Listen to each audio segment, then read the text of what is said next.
I was standing in the doorway of my own living room, still wearing my coat, still holding the envelope from the insurance company, when I heard my son say, "Once she signs it over to the estate account, we split it 3 ways. Me, you, and your brother. She'll never question it. She trusts me completely." My daughter-in-law laughed quietly. She always does. I had driven 40 minutes through afternoon traffic to share the best and worst news of my life. My husband of 39 years was gone, but the policy he had quietly kept for decades, the one he never once mentioned because he said it was his way of taking care of me after he was no longer here, had just paid out $1.8 million. I had the letter in my hand. I had been crying the whole drive home, but they were soft tears, the kind that come when grief and gratitude arrive at the same time. I thought my son would hold me. I thought we would sit together and cry and remember his father. Instead, I stood frozen in the entryway while he divided his father's love into thirds with a woman I had never fully trusted, and her brother, a man I had met exactly twice. My fingers went cold around the envelope. I did not walk in. Not yet. I pressed my back against the wall and kept listening, the way you do when your body understands something your mind is not ready to accept. My son said, "The key is the estate account. If we route it through there before she gets independent legal counsel, it's untouchable. By the time she figures it out, it'll already be invested." His wife said, "What if she asks questions?" He paused. Then he said, very quietly, "She's 63 and she just lost her husband. She's not going to ask questions. She's going to want someone to take care of things for her." I had spent 31 years as a school principal. I had managed budgets. I had sat across from lawyers, school boards, and city officials. I had raised this boy alone for 4 years after his father's first heart scare put us both through hell, and he thought grief would make me blind. I took one slow breath. Then I turned around, walked back out the front door, got into my car, and drove. My hands were shaking, but I did not cry. Something colder had replaced the tears. Not anger. Clarity. I drove to the office of a woman named Patricia Hale. She was an estate attorney. My friend Beverly had used her 2 years ago during her own divorce, and Beverly had told me, "If you ever need someone who doesn't blink, call Patricia." I had kept the number. I never thought I would need it. Patricia's assistant said she had a cancellation at 4 o'clock. It was 3:47. I walked in, sat down, and told her everything. Every word I heard through that doorway. She listened without interrupting, which I appreciated. When I finished, she folded her hands on the desk and said, "The first thing we do is make sure that insurance payout goes directly into an individual account under your name only, not an estate account, not a joint account. Yours," I said. "Can we do that today?" She said, "We can do that in the next hour." By the time I drove back to the house that evening, the $1.8 million was in an account that only I could access. Patricia had also sent a formal letter of representation to the insurance company, flagging my file as under independent legal counsel. No transfers could be initiated without my written authorization and her office's confirmation. My son's plan was already finished before he knew it had started. When I walked inside, he was in the kitchen making dinner. He smiled wide when he saw me, the same smile he had given me since he was 7 years old. Warm, easy, the kind of smile that had always made me trust him. "Mum, where did you go? I've been calling you." I set my purse down on the counter. "I had some errands." He nodded toward the stove. "I made your favorite. Sit down. We need to talk about Dad's policy." His wife came in from the hallway. She hugged me. The hug lasted exactly 1 second longer than it needed to. "We're so sorry," she said. "We want to help you through all of this. You shouldn't have to deal with the financial stuff alone." I sat down at the kitchen table. I folded my hands the way I used to when I was about to address a difficult parent in my office. Calm. Still. Watching. My son sat across from me and slid a piece of paper forward. "I talked to someone today. A financial planner. He says the smartest move is to route the insurance payout through a family estate structure. It protects the money from taxes and keeps it in the family." I looked at the paper. It was a form authorizing the transfer of funds to something called the Mercer Family Estate Account. The account number was listed. I did not recognize it. I turned the paper over. There was nothing on the back. "Who opened this account?" I asked. He smiled patiently. "My wife's uncle set it up. He does this kind of thing professionally. His wife nodded. He's done it for 3 other families. It's completely legal. I looked at her. What's his license number? She blinked. I'm sorry? If he's a licensed financial planner, he has a license number. What is it? The kitchen went quiet. My son shifted in his chair. Mom, you don't need to get into all of that. We're trying to make this easier for you. I put the paper back on the table and pushed it gently toward him. I already spoke with my attorney today, I said. Her name is Patricia Hale. You can reach her through her office downtown. My son's face changed. Not all at once. It moved, the way ice does when the temperature shifts underneath. Something cracked. You hired an attorney? He said. I hired an attorney, I said. His wife stood up from her chair. Mom, that's really not necessary. We're family. Family, I repeated softly. Yes. I looked at my son directly. I had looked at this face for 40 years. I had memorized it. And right now, behind the patience and the careful smile, I could see something I did not want to name. I heard you this afternoon, I said. When I came home. Before you knew I was there. The color left his face. His wife said nothing. I heard you say she trusts me completely. I kept my voice even. You were talking about me. My son opened his mouth. Closed it. Then he said, Mom, that's not. Don't. I said quietly. One word. He stopped. We sat there for a long moment. The pot on the stove was still simmering. Dinner smelled the way it always had in this kitchen. Garlic, rosemary, the things I had taught him to cook when he was 12. I thought about that. I thought about the afternoon I stood behind him at the stove and showed him how to test if oil was hot enough. His little hands. His father laughing from the other room. My chest hurt in a way that had nothing to do with money. Your father worked for 39 years, I said. He gave up vacations. He drove the same car for 12 years. He packed his lunch every single day because he wanted to make sure I would be taken care of. Not us. Me. My son looked down at the table. He left that money for me, I said. Not for the Mercer family estate. Not for your wife's uncle. For me, his wife said, quietly. We just thought. I know what you thought, I said. You thought I was too old and too sad to pay attention. She said nothing. My son looked up at me then, and for a second I saw something real underneath the rest of it. Not pride. Something younger than that. Something ashamed. Mom, he said. I'm sorry. I stood up slowly. I'm going to sleep now. We'll talk more tomorrow.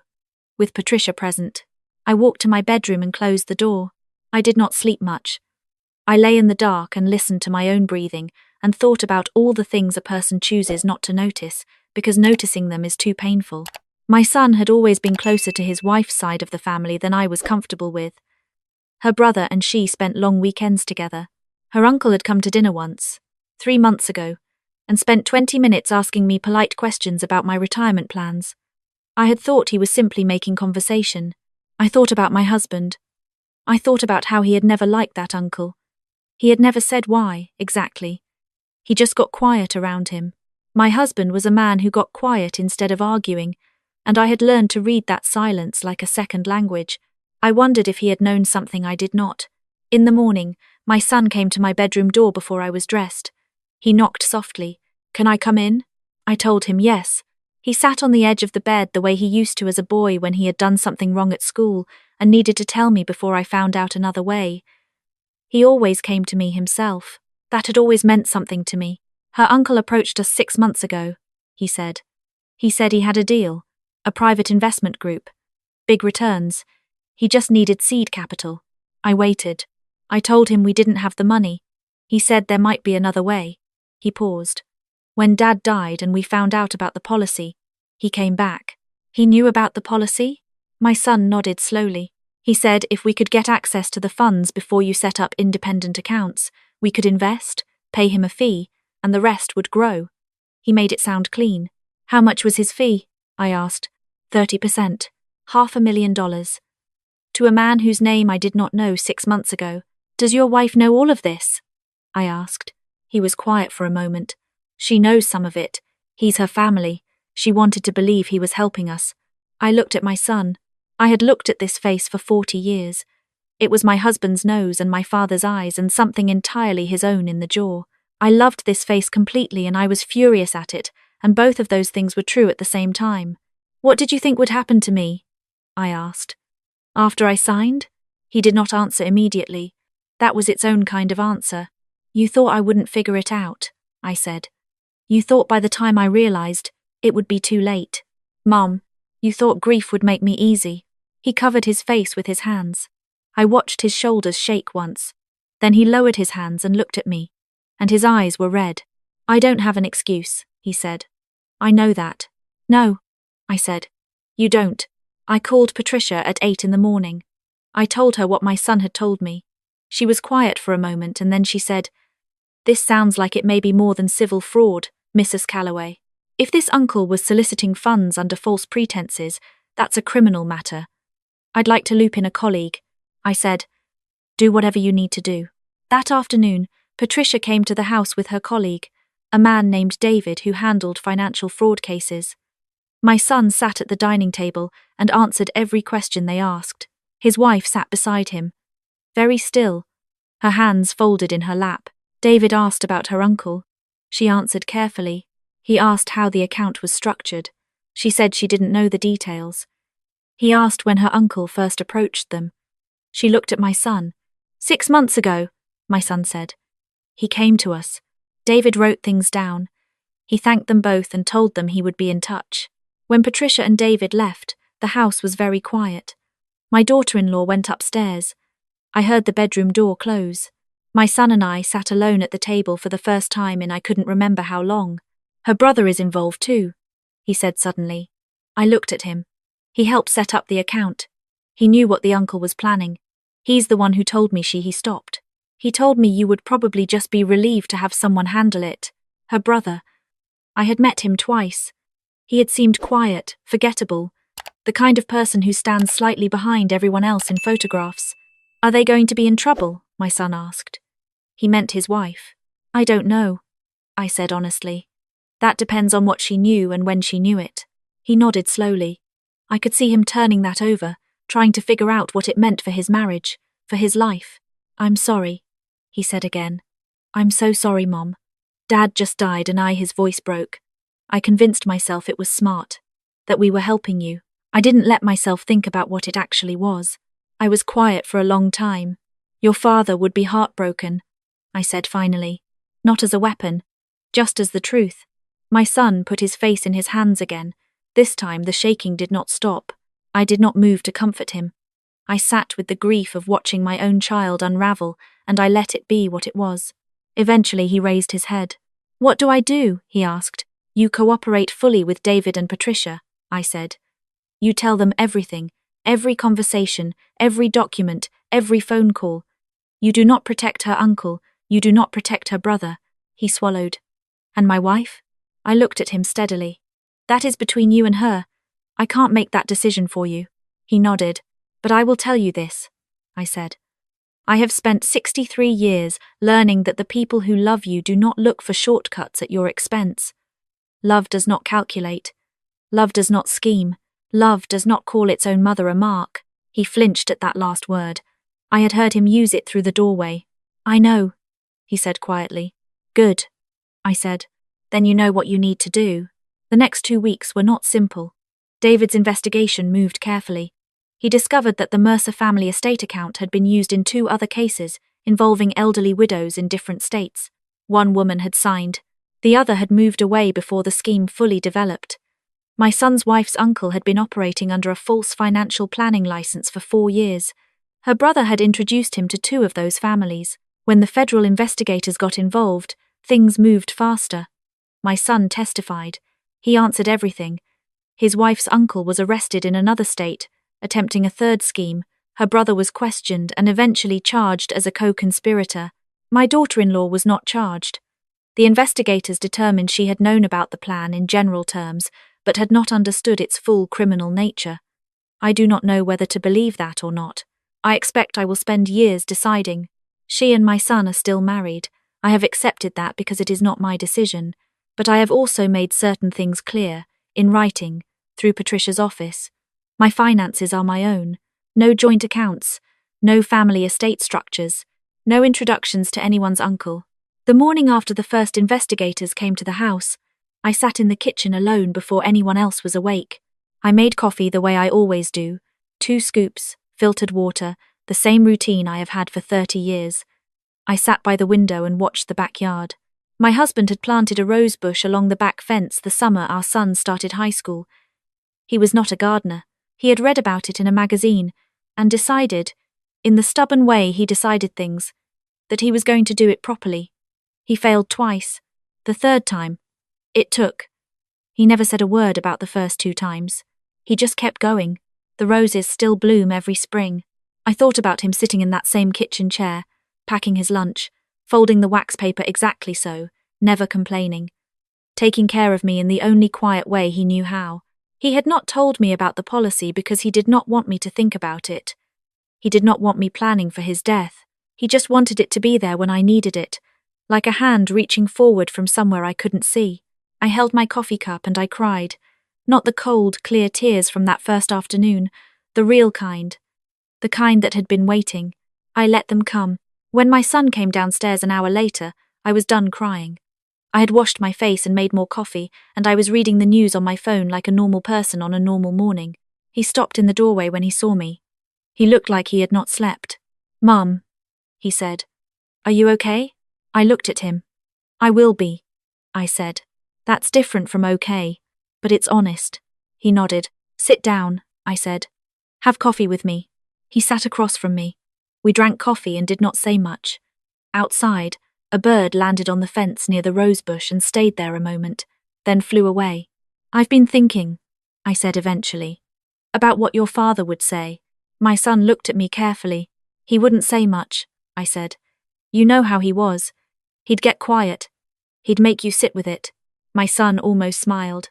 "Yeah, but then he'd say something like, 'A man who can admit he was wrong has somewhere to go. A man who can't is stuck.'" I paused. "He said that to you once. Do you remember?" My son was quiet for a moment.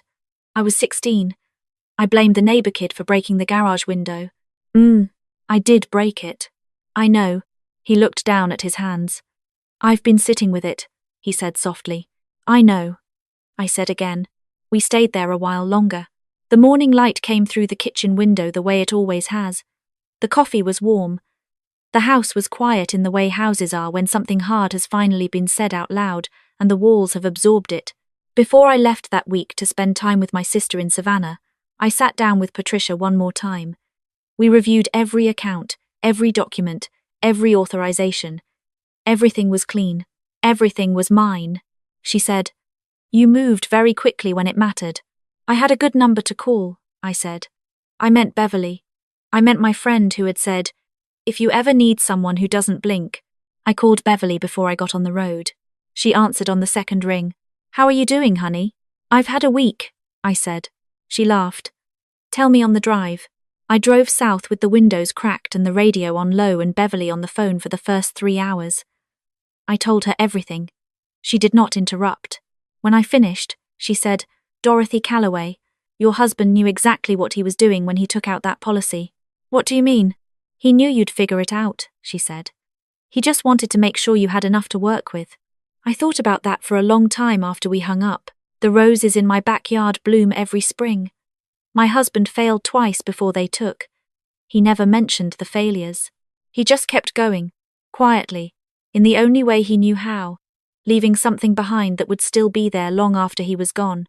I drove with the windows cracked and thought about what it means to take care of someone you love, not controlling their choices, not managing their decisions, not moving their money into accounts they don't know about, just making sure they have what they need to stand on their own. That is what he had done for me. That is what I am still learning to do for my son. My sister met me at the door in Savannah with a glass of sweet tea and no questions. She just hugged me for a long time, and I let her. The house smelled like gardenias. The backyard had a porch swing. I sat on it that first evening and watched the sun go down over the magnolia trees and felt something I had not felt since before the phone call from the insurance company, before the doorway, before all of it. Still, not fixed, not finished, not even fully healed, but still, I am 63 years old. I have managed school systems, budgets, difficult people, and 39 years of a marriage that was mostly beautiful and sometimes hard. I have buried my husband and discovered my son and protected what my husband spent a lifetime quietly building for me. And I have learned something I want to say clearly, because I think some of you listening know exactly what I mean. Age does not make you fragile. Grief does not make you blind. And the people who count on your trust to take from you have underestimated something important. The women who have spent their whole lives paying attention. We notice. We always notice. If this story reached something in you, if you have ever stood in a doorway and heard something you weren't supposed to hear, and had to decide in that moment whether to crumble or to move, I want you to leave a comment and tell me what you would have done, because I read every single one. And I want to know I'm not the only one who chose to move. Like this story, if it meant something to you. Subscribe so you're here for the next one, because life keeps testing us in ways we never expected. And strength, real strength, doesn't announce itself. It just quietly makes the right call before anyone else wakes up.